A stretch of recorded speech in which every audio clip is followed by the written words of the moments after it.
JT. This is Three Beards Media. Real talk, no filters, no scripts.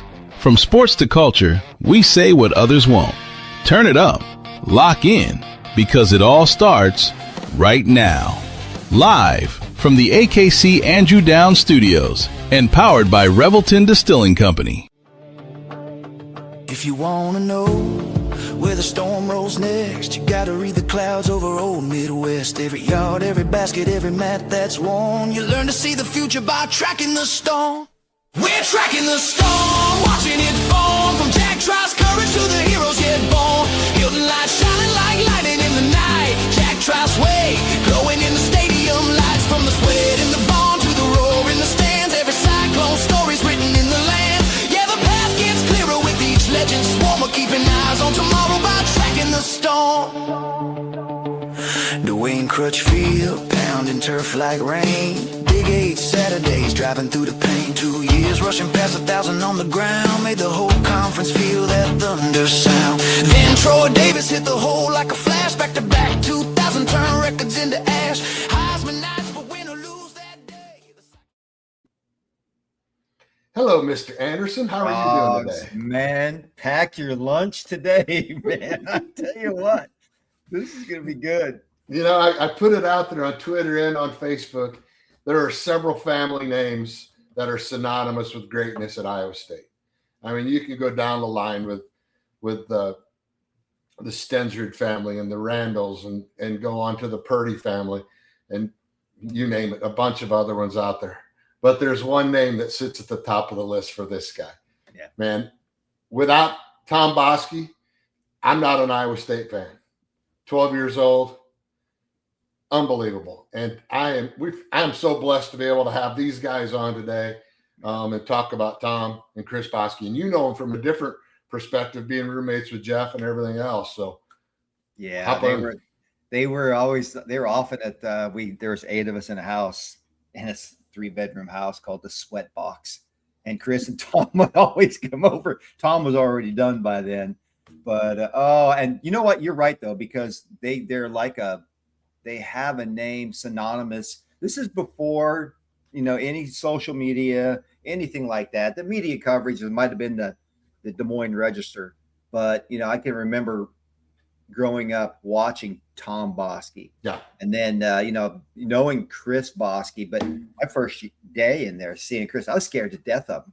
And they're the nicest guys. They're funny. We're going to have a blast. But these guys really personified, in a way, it's like full circle, because I think Coach Rogers is kind of bringing that attitude back. What these guys had, they're just tough asses. I mean, they were just tough asses. So, this is going to be good. And they're great guys. Bring these guys on, man. I can't wait. Funny and great. Hey, there they are. All right. I feel a lot more comfortable standing because I was the linebacker. He was the defensive tackle. That's right. Yeah. Oh, Tom and Chris. Oh, hey, welcome. what's up, guys? How you doing? Man, Great. thanks for coming on. I know we've been talking to you a little bit for the last month or so and kind of nailing down the date and getting you guys ready to go. And I know you had a lot of travel in between. You went to a wedding and everything else. And your cousin Jeff was keeping us informed about what was going on. So blessed to have you guys on our show. This is a show that we started back in December, and it's really kind of geared towards, the history of Iowa State athletics. And so many people in so many eras, the recency effect takes place where they remember, the AJ Kleins and the Jake Knotts and these guys. They think about McDonald and Bailey, and these guys are great players, but they forget about that 1970s team. The players before that. The toughest guys I've ever seen in my life are these two guys right here, Tom Boskey and Chris Boskey. And, man, thank you for joining our show today. We really appreciate it. Thank you. Got a question for you. What's Tracking the Storm? I thought we were going to be on Joe Rogan. Well, it's the steps. It's steps to the process. We're the warm-up band. We're the warm-up band. We'll go with it. So, Chris and Tom, my goodness, I was talking before we brought you guys on. I don't know if you can hear that or not, but I remember Tom playing in the 70s. I'm going watching those games, and Keith did the same thing. And then when I knew I was going to room with Jeff Wadka, your cousin, and then there's Chris, you were a senior my freshman year, and Tom, you'd hang around. I was so scared. It didn't take long to know that I didn't have to be scared. I had to respect you. I knew that, but I didn't have to be scared, and living with your little brother, Andy, too. But, you guys, your stories, but also your careers. We want to talk a little bit of both. You have some funny stories. You have great careers. Chris cut a little bit short with the injuries. Tom, legendary, 96, an absolute legend at Iowa State. So can you guys kind of maybe one at a time take us, maybe go back to growing up, or just chime in, just growing up and how you got to Ames, et cetera? In the beginning, growing up on the south side of Chicago, we just had each other. We had a family of 7, so we basically had our own team. Our last child was our sister Maria, which is probably the best athlete out of all of us. But we just played in the streets all the time. Our mom and dad, we'd take a baseball and a mitt and just go to the little league fields and come back when the sun went down, or during the football season. We had a friend across the street that was a crazy Green Bay Packer fan, and he had the Duke football, so we had to con his butt out and getting that Duke football out, and said, we'll let you play quarterback if we can play with your Duke football. We had to bear the Bart Starr stories were kind of rough to deal with, but once you got over that, it wasn't so bad. But growing up, we played baseball, football, basketball. But a guy by the name of Coach Tom Backus came to my high school, which was Mendel Catholic. And what impressed me about Coach Backus was he would bring film, and he knew I wanted to play pro football. And he said, the way you get to the pro leagues is having a defensive line. And he would show me films of Mike Stensrud, Ron McFarland, Tom Randall. And he said, these are the guys you're going to be playing behind, And that's what really attracted me, because I believe in 75, there was 68 people out of the Big 8 that was drafted into the pros. So, that was my goal. I wanted to get into, the pros any way I could. And so I said, this is the place for me, is Iowa State. With those linemen, they'll get me there, Right on. But the reason why Chris came is because Earl Bruce was going to take my scholarship away if I didn't get Chris to come. Yeah, it was a pretty ruckus time. That the biggest factor probably was our Aunt Pat and Uncle Ed, who lived in Des Moines, which is Jeff Watka's parents, and Tom's godfather. So that certainly didn't hurt anything. Right on. So who all recruited you guys? Oh, Chris got recruited from all over the country. I mean, he could have played anywhere, I had all the 5-star generals, all the big shots. He was number 1 recruit out of high school that year. And I remember Bo Schembecker invited my dad and myself down to the Palmer House, downtown Chicago, when he was trying to recruit me to come to Michigan, and he wanted me to play Wolfman, which is their strong safety position. But that Bo Schembecker, he kind of scared me. He kind of looked like Grandpa Munster, I told my dad, I said, I don't know about that Michigan, But I got recruited a lot also. But Tom Osborne, when he recruited me out of Nebraska, said, Tom, we got a great JV team. We're undefeated the last 5 years. I'm saying JV. I said, man, what are you smoking, dude? Yeah, right. I'm not going to play JV, but I was recruited a lot also. But Chris, heck, everybody wanted him. Illinois High School Player of the Year, I know that year. Yeah. Just doing some research on you, got to do our stuff. And there were some, you're right, the who's who. Well, the big thing for me was Dick Butkus, that was the big. He was from our neighborhood on the south side of Chicago, and for me, there wasn't anybody any better than him. And when they started comparing me to him and stuff, which I thought was crazy, but that all fit right. Talking about Ed Watka, our uncle, he actually played Little League baseball with Dick Butkus. Yeah, right. At Fernwood Park there. So in Roseland.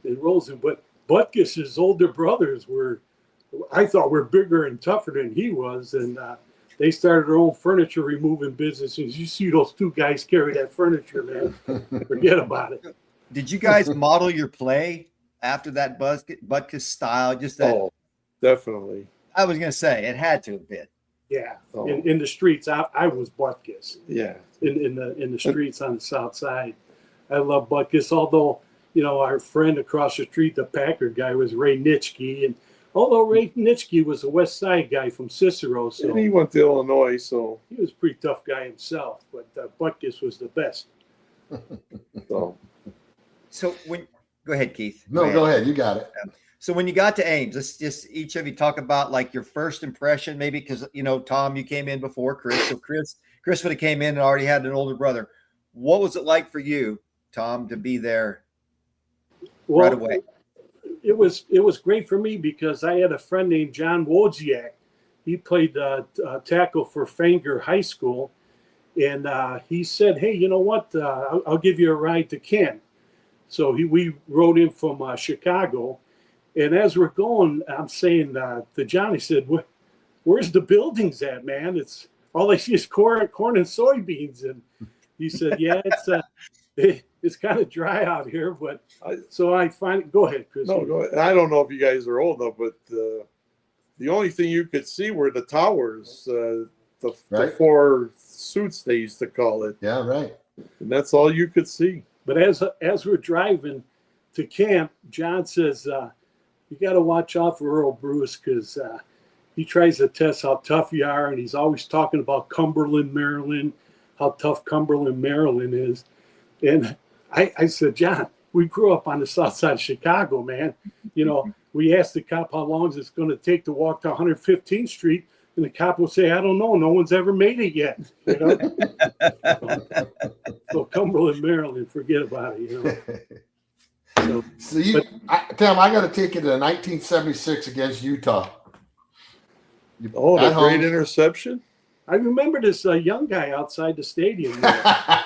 Yeah. Our veterinarian from my hometown brought me to the game. First time to go to Iowa State. And in this game, I swear to God, Utah might have run 40 plays, and I think you had 20 tackles, interceptions, fumble recoveries, everything known to mankind. It was Boskey here, Boskey there, Boskey here, Boskey there. After the game, we're sitting out in front of the Olsen building, and Tom Boskey walks out. Ed and I think Jeff was even there at the time too. I'm 12 years old at the time. Jeff would have been 13. And you stopped and you looked at me, and I'm just staring at you. And you go, "Jeff Fun today." And I was like, I want to be an Iowa State guy. It was then, right then, at that very moment, I was like, I'm an Iowa State fan, and I want to play football at Iowa State. And not only did I get that opportunity, but I got a chance to be on the same team with Chris.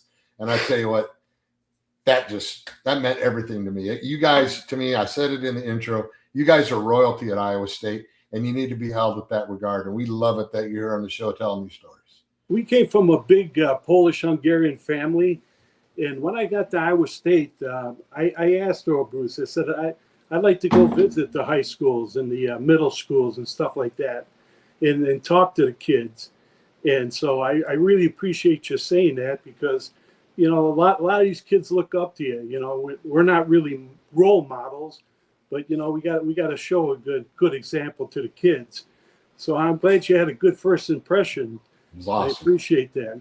Yeah, it was awesome. I would almost disagree with your not the role model piece because I think that's something missing today is just that real, just that, no one has to be perfect and have all the great social media quips and all the, your 15 seconds of fame there. You just have to be real. And I think that's what when I came to the team and Chris was a senior, Chris was real. and Chris was just Chris, and just a tough guy, and he always had ice bags on his knees. But you learn something from that. You learn something about it's not about what kind of quote you give or what kind of little 30-second reel you make on social media. It's about the real person. And Tom, I know you would have had that too. So I think that's a great role model. I don't think we have enough of that today. So I think we need to go back to that old school, which is why we talked about. I think you're going to love this. Coach Rogers, the new football coach at Iowa State. He kind of personifies a little bit of the way you guys played, and I really think you're going to like that style. Back when you guys played early on, it was the Big Eight. The Big Eight was the conference. I mean, it was like you're playing Nebraska and Oklahoma. It's like playing Alabama and Alabama today. I mean, it's just tough. Yeah, it was. I think one time Nebraska, Oklahoma, and Missouri 1, 2, and 3, or Colorado 1, 2, 3 in the nation. Yeah, that doesn't happen too often. No, those were some days back there. I know you guys kind of had your way with them in 76 and 77. Is that right, Tom? 77. 76 and 77. Yeah. Well, Oklahoma was number 1 in 76. We had the second best offense in the nation and tied in the Big Eight for the number 1 defense in the Big Eight. And we had Oklahoma tied 10-10 with about 3 minutes left. And they ran a trap play to Kenny King, who went on to play for the Raiders. And I hit him so hard that it's just a blur on the film. You could just see him shaking his head going back to the huddle. And Mike Stenzu must have jumped 10 feet off the ground. He was so excited about that tackle. But unfortunately, on the next play, they run another draw play, 3rd down and 12 or whatever, and hand it to Horace Ivory. And I miss a tackle, and he goes 65 yards to beat us. Even my ex-wife today calls me and says, "What the heck? How could you can't make that tackle?" Yeah, it was just that mystique of Oklahoma. They figured out how to win those games. Painted my side. Well, back then, Ken, you mentioned that there's no social media, but what we did have was the college highlights. Yes. And before they show that, guess what was played before that show started every weekend? Was that like Vern Fleming or somebody like that did that? Yeah, did that Uncle college Ed highlights? Tom said, you're going to make that tackle one of these times. Well, it was Keith Jackson. Remember Keith Jackson? Oh, yeah. Every Sunday he opened up with the college football highlights with me missing that tackle against Horace Ivory. Oh, my God. Unbelievable. That's why I'm so gray. I still dream of that play. Yeah. And then was it the week later that you're at Missouri? Yeah, I went to Missouri, and we had a throwback pass from Buddy Hardiman to Wayne Stanley to win the game. Oh, yeah, I remember that. And Missouri was beating everybody. Yeah, they were a good team also. Yeah, the schedule was brutal. How did so tell us about Earl. Tell us about playing for Earl Bruce, week after week, brutal schedule. Both of you played for him. And then, Chris, you also played for Coach Duncan. But what can you talk to us about Earl Bruce? What really I appreciate about Earl was he really was interested in us getting a degree. And if you look at our teams, the majority of us graduated.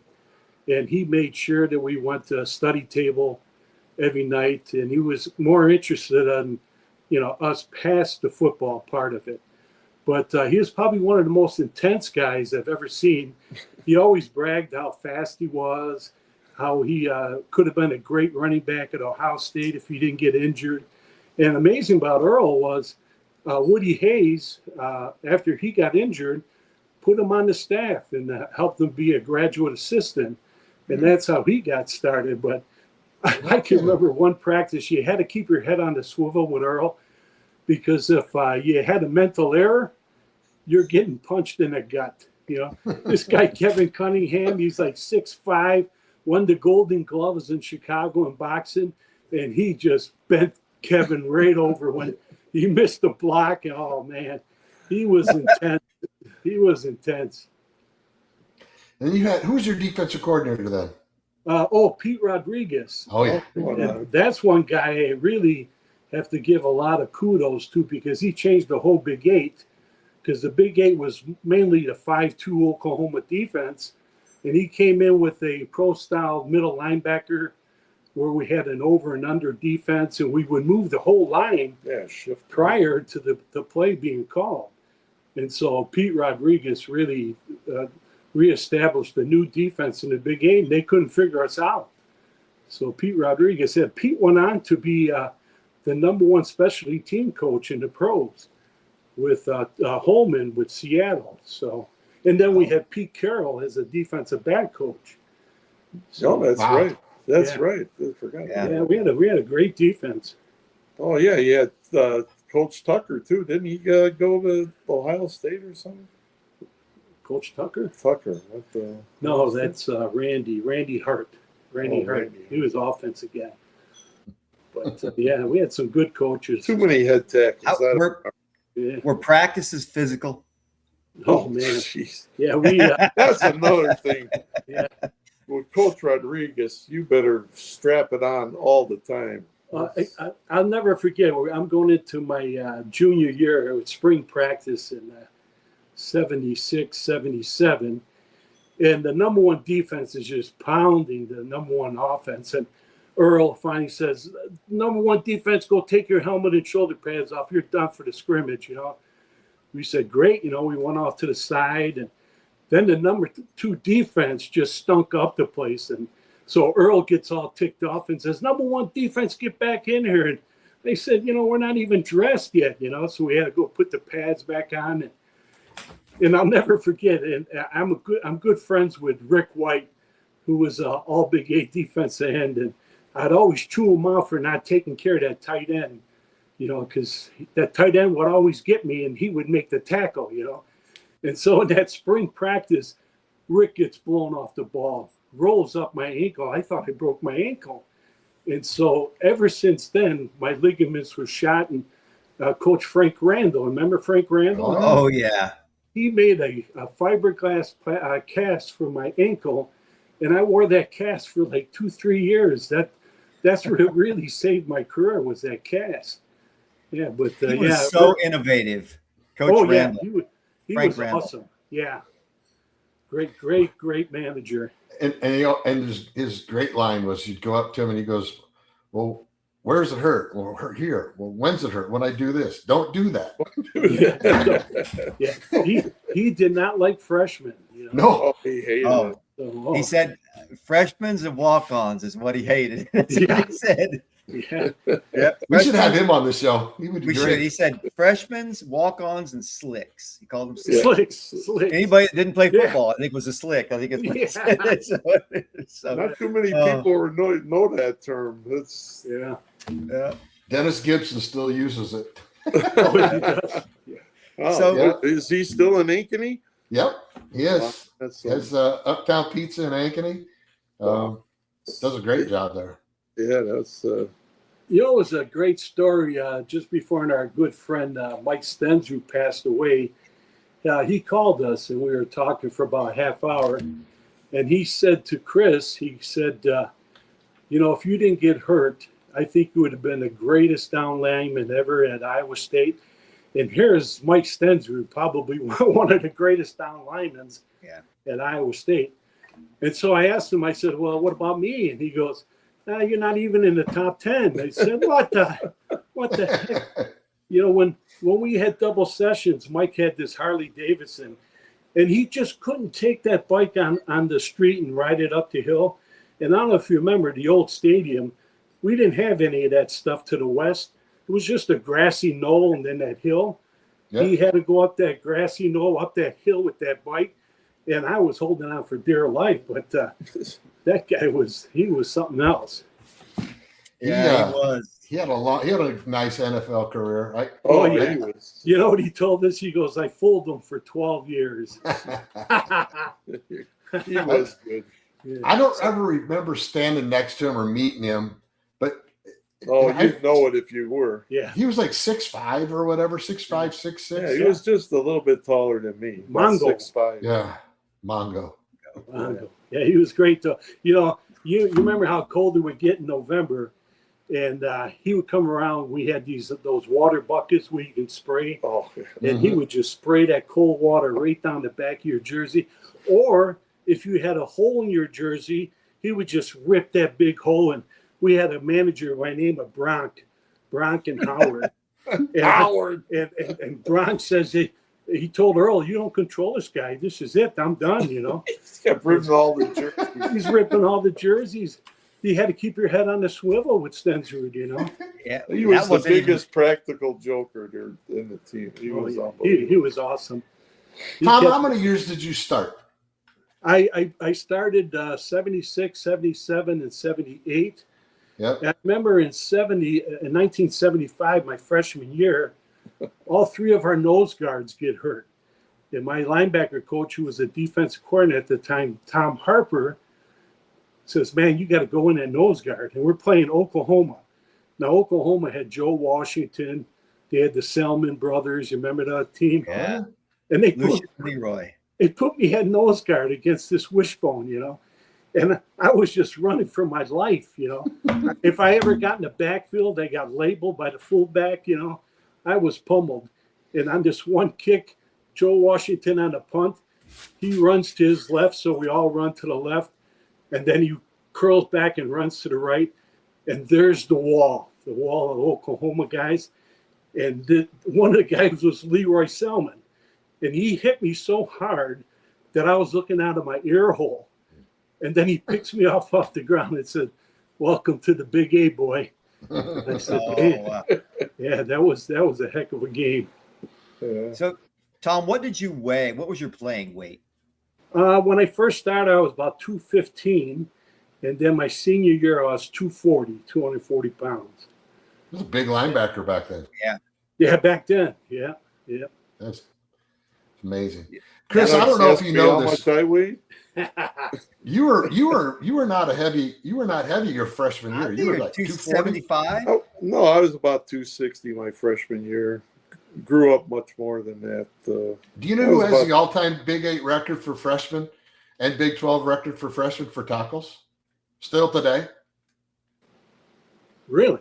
Chris Boskey. No way. 131 tackles his freshman year as a defensive lineman. As a freshman, that's still the record in the Big 8 and Big 12. Really? With the fact checking. Fact check. That came from Ed and Jeff, so it's got to be true. Yeah, your uncle and your cousin would not lie. Our Uncle Ed, he sells a lot of Wolf tickets. The freshman record in the college football was Luke Kuechly at like 148. And he was a linebacker, played 13 games. You played 11. Wow. Yeah, that's another thing. They got these college guys are playing 2 more games than other people, and they count. And they count postseason now. Yeah.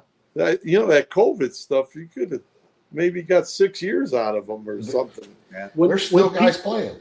When Pete Rodriguez came in, he had a workout schedule you wouldn't believe. But when we had to report to camp, we had to run so many miles in 12 minutes, and then we had to run to 880. And so the offense and defense linemen had to run at a certain time, linebackers a certain time. And unfortunately for my brother, he didn't make the time. So you had to wake up at 6 a.m. before 2-a-days and then run it until you made it. And I've never been so proud of this guy because he woke up every day and we would all go and cheer him on. But I swear he lost about 40 pounds before. I'm telling you, it was before he made that. I think it was a mile and 5/8 or something like that. Yeah, linebackers had to do 2 miles in 12 minutes. Can you believe that? And by the time I was done, I ran the 2 miles in 12 minutes. It was just amazing how much better shape you can get when you actually practice. Yeah, right. Running and stuff, which I never did. But when he put together this workout schedule, we had more people benching over 300 pounds than anybody in the Big 8. We were one of the strongest teams because of Pete Rodriguez. Wow. Great coach. Now, have you been to the facility? Have you seen the facilities recently at Iowa State? No, not recently, no. You guys got to get down there. We got to get you down there for game and see the people. And you guys are mentioned. We had 500 guys at the last letter winners there. They would love to see you guys. What do you mean the facility? What do you mean you have a facility? The football. Yeah, we had. Remember all that recruiting thing? They said they're going to close in the South End on your recruiting trip and all that stuff. Well, they finally did it. Well, Kent, don't you remember the Nautilus room we had? The Nautilus room. The closet there? Yes. It was like my garage. Yeah. Oh my God. But there was a recruit from the Dallas Cowboys. He was an all-pro cornerback, Cornell Green, for the Cowboys. And he would come and scout our practices. And he said that at the time, and this is back in 75, 76, that Iowa State had probably some better facilities than pro facilities. Wow. Which is hard to believe. That's what's hard. Well, Iowa State was pretty nice. It was ahead of its time, and then it kind of fell back and didn't keep up. And then, really, you got to give Jamie Pollard a lot of credit.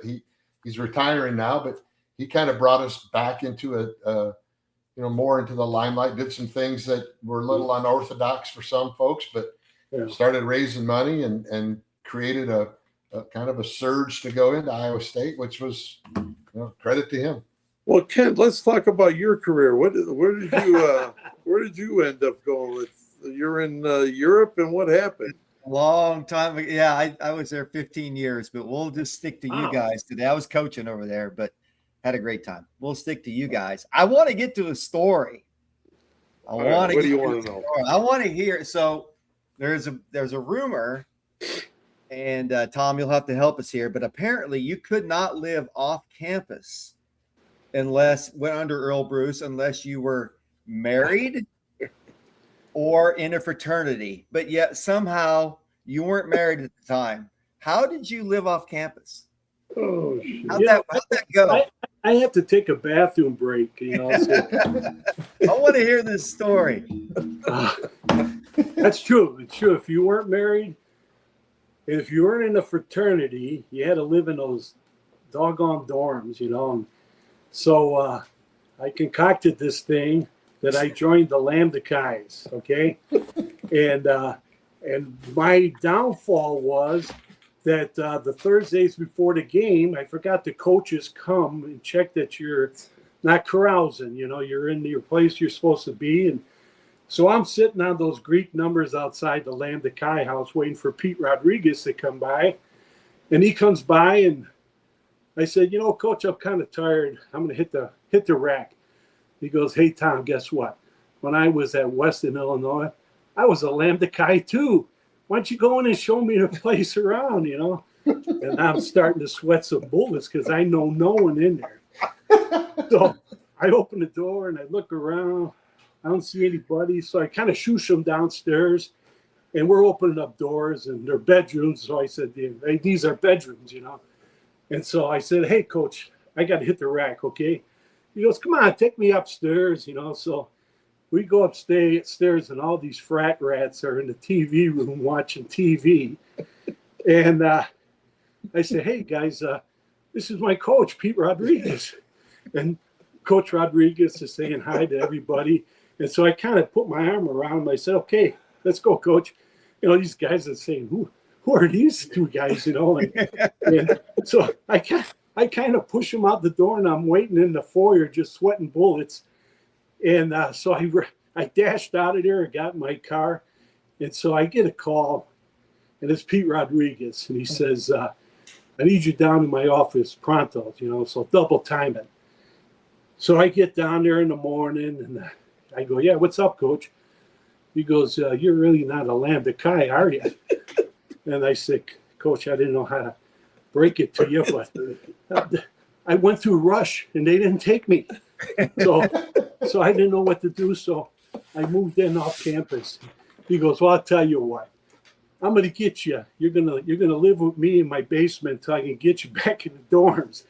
And I'm telling you, he would come home from practice with films and ice cream, and we would watch films, all night long. And I tell you, that was probably one of my best years I've ever had. Oh my God! Yeah, that is awesome. Yeah. I love it. Keep your head on the swivel, you know. Busted. Oh my God. Thank you for sharing that. Thank you for sharing that. No kidding. Statutes and limitations. It still cracks me up. Hey, you know what? That's a good spot. Let's take a quick break. It's about 2 to 3 minute break here. We'll come back and we'll go on to the next round of stories and other things that you guys want to think of.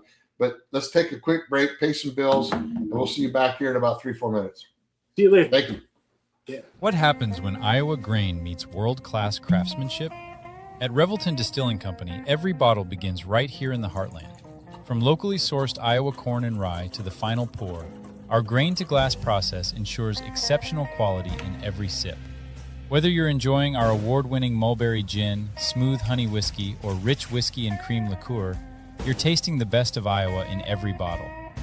And now, Revelton can ship directly to 48 states across the country. Visit ReveltonDistillery.com and have Iowa's finest delivered right to your door. Buying or selling a home is one of the biggest decisions you'll ever make. That's why choosing the right real estate team matters. The Jenny Farrell team with RE/MAX Concepts has been helping families across the Des Moines metro find the right home since 1998. Born and raised right here in the community, Jenny understands the neighborhoods, the market, and what truly makes a house feel like home. Whether you're buying your first home, upgrading your space, or preparing to sell, the Jenny Farrell team provides expert guidance every step of the way, from market analysis and listings to negotiations and closing. Their consultative approach means you'll feel confident, informed, and supported throughout the entire process. Jenny Farrell Team, RE/MAX Concepts. Call or text 515-779-7500. Visit jenniferfarrell.remax.com. Experience you can trust. Results you can move into.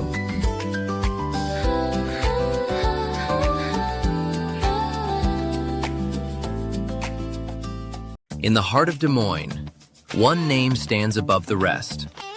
Step inside, where tradition still matters.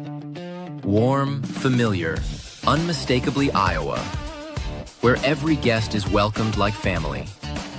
Service that's personal and never rushed. Fresh starts made daily. Iowa beef, hand-seasoned. Guided by fire, built on flavor. Served with pride.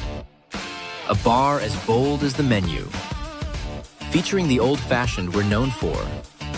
A place that stays with you long after the night ends. Iowa Beef Steakhouse, 1201 East Euclid Avenue, Des Moines. Steak done right. Woo!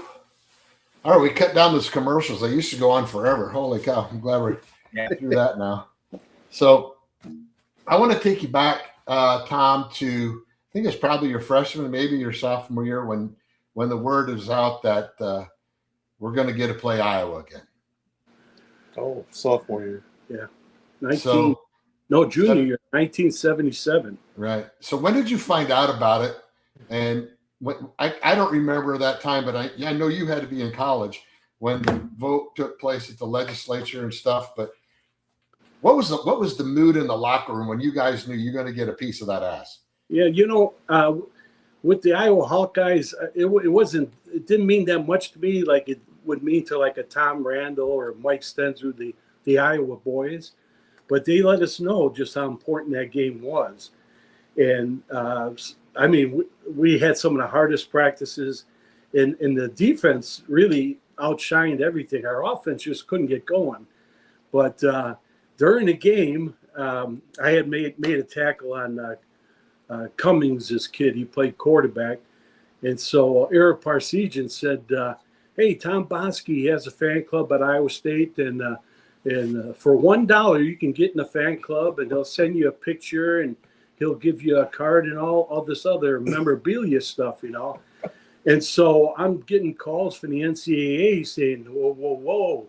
They thought this money's going in. What are you doing with all this money, And so actually I had to get a hold of Eric Parsegian, and he got me out of this thing because they thought I was getting the money, but, he kind of overstepped his bounds, Who knew he was a trendsetter? Yeah. But I tell Yeah. you what, that was a tough game. And what's so ironic, a really good friend of mine now is a guy named John Lazar. And Lazar was a fullback for the Iowa Hawkeyes. And he's a heck of a character, though. Him and I and Rick White, we text and send a whole bunch of GIFs to one another. But turned out to be a great guy. But he scored the winning touchdown to beat us 12-10. But the next year, we beat them bad, 31-0 at Kinnick Stadium. Yeah, the first 4 years had to be at Kinnick. Yeah. It's the only way they'd play us. That was a bad deal there.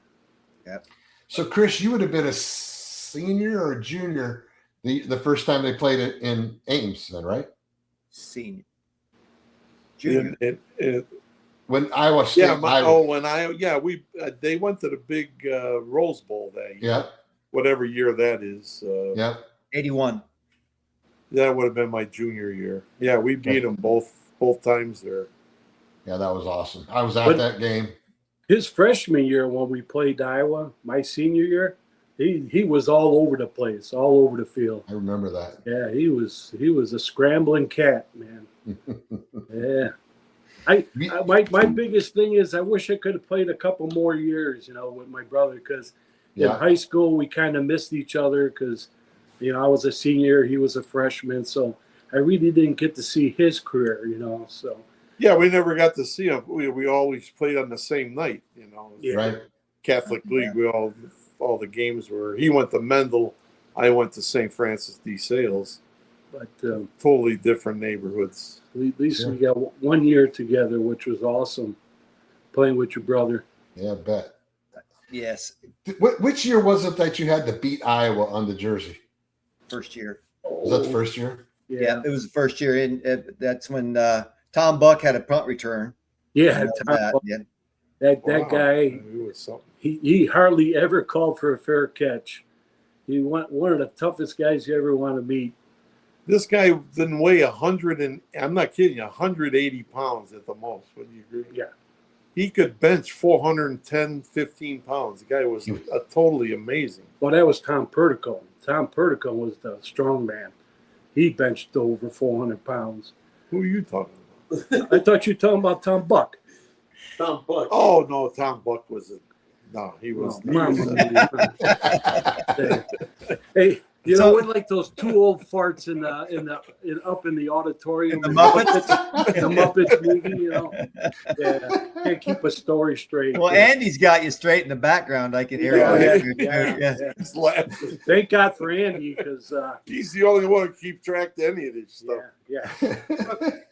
Chris, we as I mentioned before, we had Mac Brown on earlier, and he talked about you being one of the more talented defensive linemen he's ever seen. And you came in with great accolades. You came in with and you performed. But then you started. When did the injury? It was your knees, correct?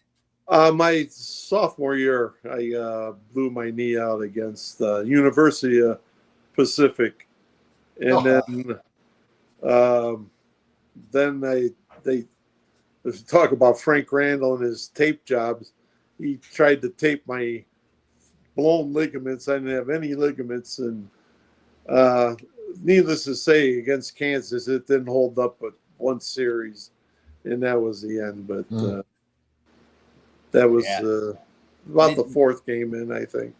Because I can remember your senior year, and you just coming in, and you'd come into the sweat box, our old apartment, our old house, and you'd come in, and you'd have bags of ice on you. You and Barry Moore had come in there because you and Barry played the same position, and you kind of took him under your wing, and you have those bags of ice on both knees, if I recall, correct?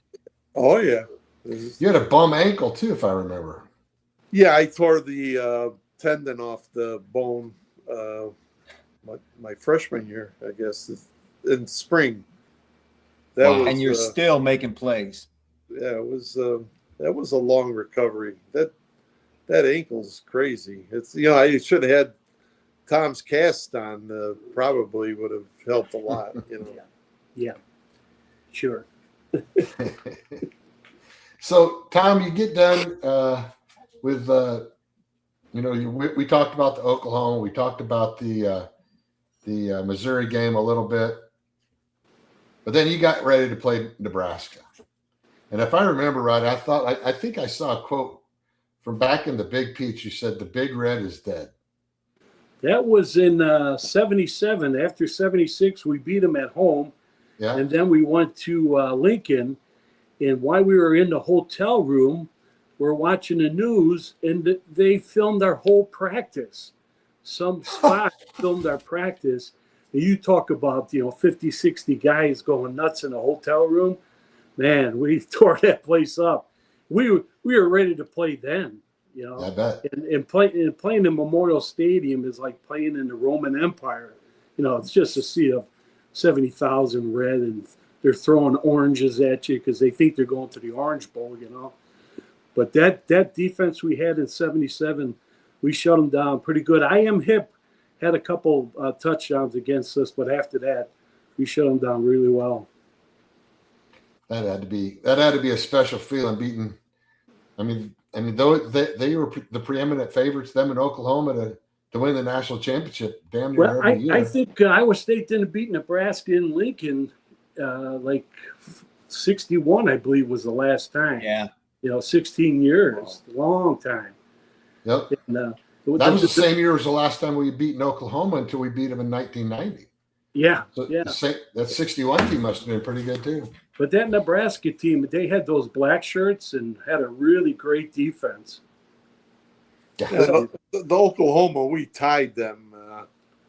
One of my your junior year, my worst feelings because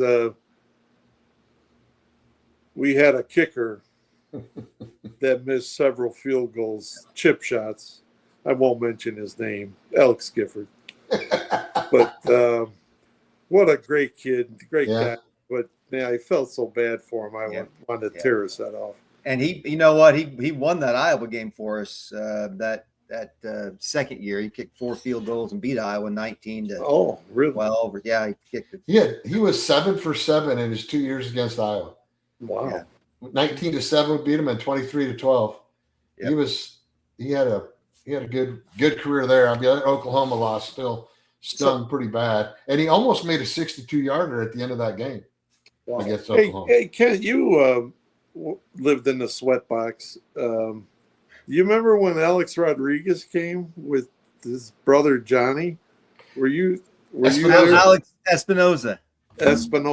Who else? Alex who? Rodriguez. Rodriguez. Yeah, Alex. We had Alex on as a guest. Alex Espinoza. He's watching right now. So. Oh no kidding! Hey, Alex. Travian. He doesn't owe you any money, does he? Oh man, great guys. Those. Yeah. Yeah. This sweatbox was a special place too. Oh man, you talk about kickers though. My freshman year in '75, we had a guy named Doug Length, and I played on the very first play in that Cyclone Stadium. And this guy would kick the ball 60, 70 yards every time. We run down, bring it back to the 20. All year long, I was just dying to hit somebody and tackle. But he would kick the ball to the end zone every time. He was phenomenal.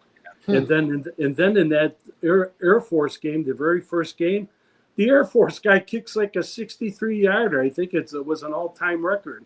So field goal, yeah. Field goal? Yeah, field goal. Oh, for Air Force. It was a 62-yarder, and last year, Kyle Conradi, our kicker, broke that record. Last year. Oh, okay. So look how long that lasted. Right. Yeah. Yep. Wow. Freaking Alex kickers. is saying, hey, wonderful watching to listen to your great story. You guys are legends. He's right. He's a great guy. Great guy. Yeah. So let me ask you guys this. Do you have a favorite memory or game that you played? Just in your career at Iowa State. A favorite memory or game? Oh man, we had several. I personally had several great games that You give us a couple. That Oklahoma one where I unfortunately missed the tackle, but I mean, this was the number 1 team in the nation. We shut them down 10-10 with 3 minutes left in the game. And then the Missouri game right after that, Missouri was beating top 10 teams left and right that year. and we come into Missouri, Columbia, and beat them then. But that 76 team was really a special team. You know, every game, it was tough to guard Buddy Hardiman and Wayne Stanley. But was Dexter Green your tailback? Yeah, you know, unfortunately for Mike Williams was a tremendous running back. My freshman year, it was Jim Wingeter and Mike Williams. They call him the WW Express. And both them guys in 75, and this is the tough Big Eight, gained over 1,000 yards, both of them as running backs. And then spring practice, Mike is running in for a touchdown all by himself, stumbles on the turf, tears his patella, and they didn't even think he was going to be able to walk again. But, you know, there came Dexter Green from that injury. So, wow. Yeah. The worst knee injury I ever seen. Yeah. Phenomenal. It was, oh, man, it was horrible. His whole leg, it's like the kneecap wasn't there, and his whole leg just gave out. It was horrible.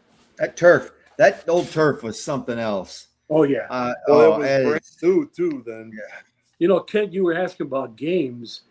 I actually remember some great scrimmages we had back when I played. We had the spring game was steaks and beans, and whoever won got served steak, and the other team that lost got beans. No shit. Oh yeah. You talk about the North and the South Army in the Civil War. I mean, I never seen a team that hated each other so much, you know.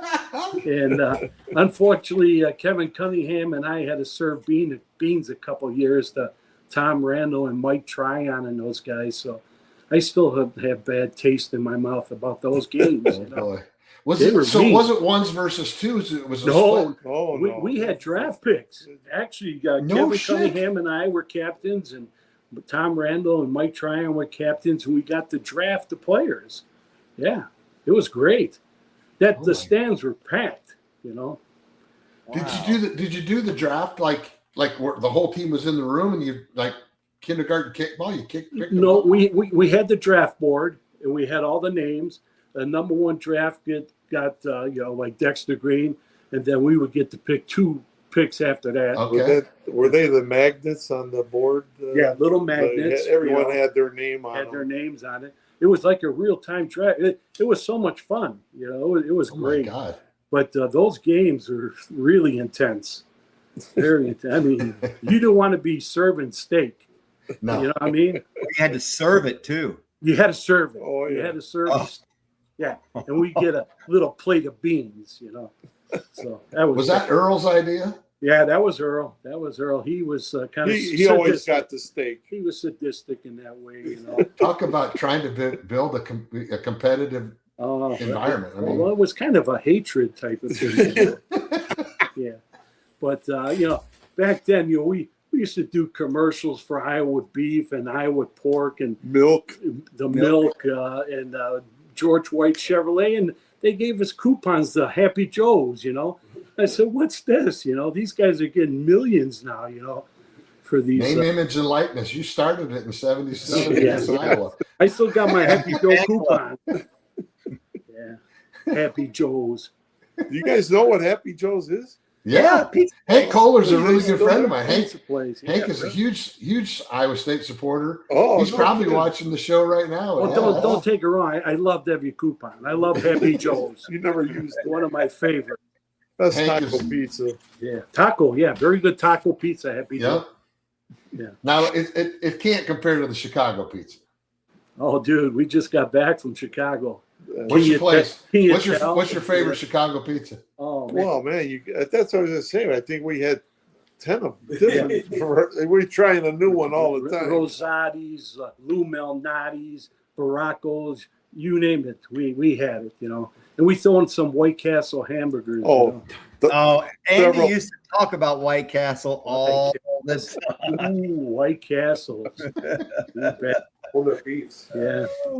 Matter of fact, back in the 90s, we started our own pizzeria. It was called Andolini Chicago South Pizzeria. Yeah. And my brother Andy had all these recipes in his head.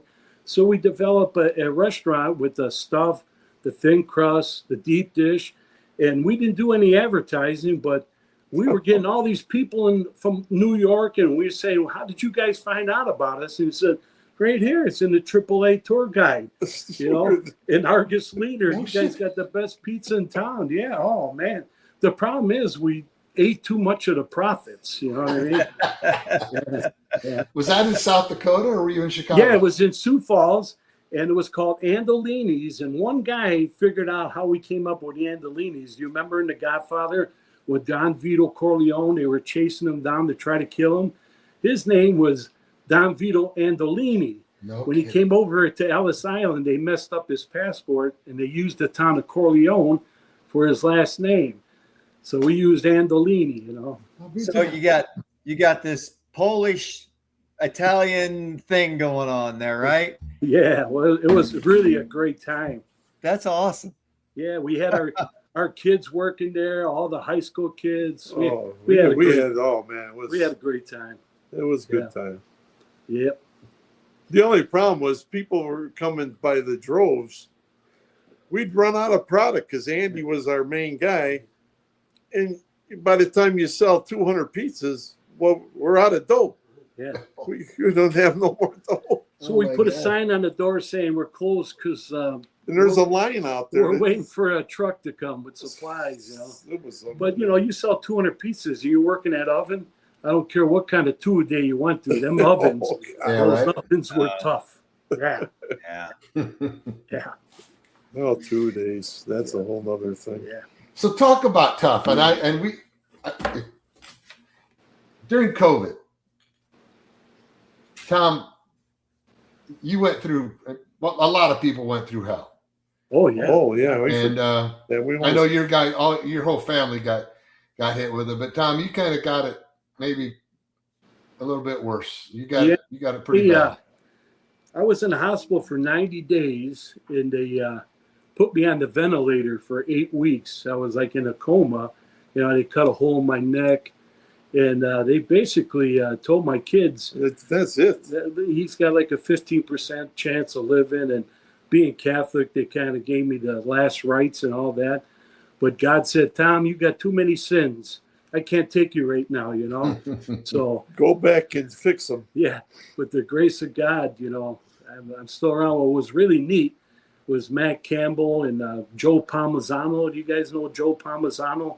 Joe played in the early 70s, but they put together a Zoom call with all these Iowa State guys and with Matt Campbell, and I'm just coming out of my coma, and I had a Zoom call right there at the hospital with all them guys, the old guys that I played with, and even before me, and that really, really boosted my spirits. But I lost 100 pounds. That was a beautiful thing, you know. But I wouldn't recommend losing it that way, you know. There was over 300 of us on that Zoom call that night. Oh, really? Oh, were you there, Keith? Yeah. Oh, sweet. And you know. Yeah. You know, that was great. Yeah, we were already selling his stuff. Yeah, he was selling all my memorabilia, you know. But I had a Rip Van Winkle beard back then, you know, because I couldn't shave for 90 days, you know. But I remember we had a bunch of us were on a chat group, and we were talking about it, and we're like, if there's anybody that's going to kick that fucking China Flu's ass, it's going to be Tom Boskey, and you did, buddy. And your cousin Jeff Wadka really went to work and Tim talked to a lot of people. Tim, yes, they really reached out to a lot of us. I tell you, back then, I don't know if you remember, but as soon as they put you on the ventilator, that's right. That was it. Yeah, really appreciate your prayers, though. They came. There's a lot of them, buddy. There was a lot of them. I mean, that's you don't grow up at the south side of Chicago and not know how to fight, right? Yeah, that's right, brother. And you don't know how to pray. That's for sure. You know how to pray. That's for sure. Exactly right. That's you know, I didn't know if I wasn't going to bring it up, but I thought, you know, if there's anybody in a time of perseverance and a guy that went through it, and I know the whole family had it. Chris, I know you had it. Oh, we had it. Yeah, we all had it. And but. You're always a motivator. Her mother died prior to that, and we think she might have had it. You know, so wow, yeah. But you know, we hold our socks up with thumbtacks. You know, so, right? Yeah, you bet. Forget about it. That was the legend. That's right. That was your legend, holding up your socks with thumbtacks. I just want to straighten out one thing. I don't know if you remember Ron Malley from the Des Moines Tribune, and Chris was the #1 recruit out of the whole country, and he's interviewing my brother. He said, well, what would you do without your scholarship? And he said, oh, I'd probably be robbing jewels, But what they thought it was actually gemstones, and there's a Jewel Foods. There's a grocery chain named Jewel's Food Stores. And so I just want to say it wasn't gemstones; it was the grocery chain Jewel. That's all we got. I said I'd probably be shoplifting at the Jewel. I wouldn't be robbing it. Yeah. 50 years later. Yeah, who remembers that story? So what's with the thumbtacks? There was something in an interview with thumbtacks, wasn't it? Yeah. Ron Malley was talking about, well, how tough is Chicago? And then I got into my Rodney Dangerfield, saying it's so tough. We hold all our socks with thumbtacks. And then he goes, well, what else? And I said, well, I asked the cop, how long would it take to walk to 115th Street? And the cop said, I don't know. Nobody's ever made it yet. And then ever since then, man, they just kept pummeling me. I had to come up with more Rodney Dangerfield stuff, You get no respect. Yeah. Those are the days. But I remember our Uncle Ed, he was putting together this deal for Iowa State, and he was the general manager for KIOA and KMGK. Mm-hmm. And I remember being in the office, and he was talking to Pete Taylor. And what a big pickup that was, getting Pete Taylor for Iowa State. Oh, he was huge for Iowa State football and basketball, and did a great job for my uncle. I know. Who's that? Hey, Chris, I got a quick. We had a comment on there from. You'll remember this guy, Kevin Max Eggleston. Oh, Max, what's going on? So, Big Max talked about how far you could hit a softball. Oh, yeah. Because you played that slow pitch league, I think, didn't you? Yeah, well, we played 16. It was slow. And at Sioux Falls, we played 12-inch. Oh, you played for Granddaddy's too, didn't you? Yeah, Ames? Yeah, Granddaddy's. You meant Ames and Ames. Yeah. I guess you could just hit it out of the county. Well, at Sox Park, I won the home run contest, but we batted from second base. And I said, well, how far to the scoreboard? And the guy goes, don't worry about it. And I one-hopped one all the way up to there. I said, well, I need to know. Someone's going to ask me. I need to know. This one guy played for the Texas Rangers. His name was Ruben Sierra. Yeah. Oh, yeah. And he was watching at White Sox Park hit that ball. He was going, holy cow, big man, you should be playing in our league. Man. It was something. Yeah. You won a big old TV in that day. Oh, yeah. Yeah, Henny and I didn't even get to see the game. They gave us a TV. We had to carry the damn thing out of there right there.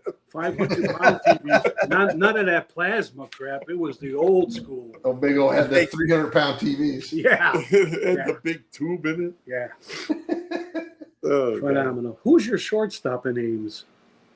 Mickey Leafland. Kevin Hornacek. Oh, Hornacek. Hornacek. You remember Mickey Leafland played tight end for Iowa State? Yeah, Mickey. During Tommy's years. Yeah. But then we moved up to Hornacek, moved over to basketball. Yeah, we had Hornacek on as a guest probably in January, and he talked about softball. We talked about that league. Yeah. Oh yeah, he played 16. He could have played professional baseball. He was a phenomenal athlete. He was something. He was something else for sure. Guys, we are at 8:00. We're 1 hour into this thing. What the heck? Oh man, I know that's already that's crazy times, right? Yeah. I'm going to get some information for you guys for the Letter Winners weekend. It's going to be it's the Hall of Fame weekend of September 25th. That weekend. Would love to have you come down for that. There's another one later in the year. It's a little colder though in October, but there's going to be a lot of guys back, and I got to tell you, tons and tons of guys ask how you guys are doing. Yep. When they're going to come back, and I said it at the outset. I've said it ever since I've been an Iowa State fan. the Boskey name is synonymous with royalty at Iowa State. And well, we appreciate that, Keith. Yeah, thank you very much. And see what you can do about getting us in the Hall of Fame. I don't know how you're not. Yeah. I really don't. Just kidding. No. I'll concur what Keith said, because we just had that golf outing with a lot of it was a football Letterman golf outing, and your names came up continuously. Andy, I know Andy's in the background, your brother, who was also one of my roommates. His name came up. Timmy Wadka that was there golfing with us. Timmy. And your names came up all the time. If you would ever get back to one of those weekends, you want to see some people smile and their faces light up when you guys walk. You would do a lot of good people a lot of good by just being there and being present. What's your handicap, Kent? Oh, about a 2. Oh, I thought you were going to say playing with Keith. That's about right. That's about right. I went to go get lessons the other day from the pro, and the guy says, they're selling tennis rackets at Dick's right now. my friends always told me to take a week off and quit. Yeah. What the heck? Sure enough. Guys, it's been a pleasure. Thanks for thinking of us. Oh, man. Absolutely. You please give your brother Andy a hug. All right. Give old big group a hug. Tell him to make some damn tuna casserole. Yeah. Right. Hey, let us know if we get more hits than Hornacek. You got it. Thank you so much, guys. Really appreciate your time. Take care of yourself. See you guys. Great seeing you. Have a great night. Bye-bye. I'm still on. That was so freaking good. Oh, those guys. We could have gone on. Man. I know we had to cut it short just because a couple other things going on tonight. And I know JT's got to get on to another show tonight. And they've got Monty Morris is on Side of the Storm tonight. So tune in, everybody, for that. That's back-to-back shows tonight are going to be pretty awesome. Those guys, they personify what that era was about. The athletes today, they're probably some characters too, but these guys were just characters and ballers, absolute ballers, and they really signified Iowa State football at that time. JT, think about that. As a defensive lineman, he still has the Big 8, Big 12 record for freshman. That's insane. Times. That's insane with all the athletes that have come. Yeah, in 11 games. In 11 games. Jeez. Yeah, the guy was unbelievable, and without injury, he's a Hall of Fame NFL player. He was that good. We still got the Storm thing, anchor announcement attachment. You want me to run that? No, we're done with that one. We didn't put him on that one. Okay, that's fine. So I just wanted to make sure. So all right. I felt like it was starting to drag a little bit, so we just got her done. So that's fine. I just want to make sure I don't want to piss off any sponsors. So. No. Hey, thanks for stopping in and plugging in for Chris tonight. We really appreciate it. I know Chris had a big week out in Buffalo and look forward to seeing him back here in a couple weeks. We got a really good guest coming on too. I just got to finalize and we'll let that go probably middle of the week this coming week, who that's going to be. But it's I think pretty much everybody will want to see this one. So hell yeah. Love a good team to end the show. So you got have a nice weekend, fellas. Yeah, thanks. All right, have a great night. See you, Ken. See you, JT. See you guys. We're tracking the storm, watching it form from Crutchfield's grind to Troy's 2K storms. Seneca spinning through the rain and roar, turning third and long to forevermore. From Jack's I will to the Campbell years, we build up hope out of heartbreaking tears. Yeah, the line holds strong and the faith's reborn. We're keeping eyes on tomorrow by tracking the storm. Here comes Johnny, your fist up in the air. Tonight's show theme and that Hilton stare. Took a quiet Coliseum, turned it into a spare. Where top 25 giants learned to fear this well. Hilton magic swirling like a cyclone wind. We're nine on the pivot, made the rafters spin. Step back, jump or drive down.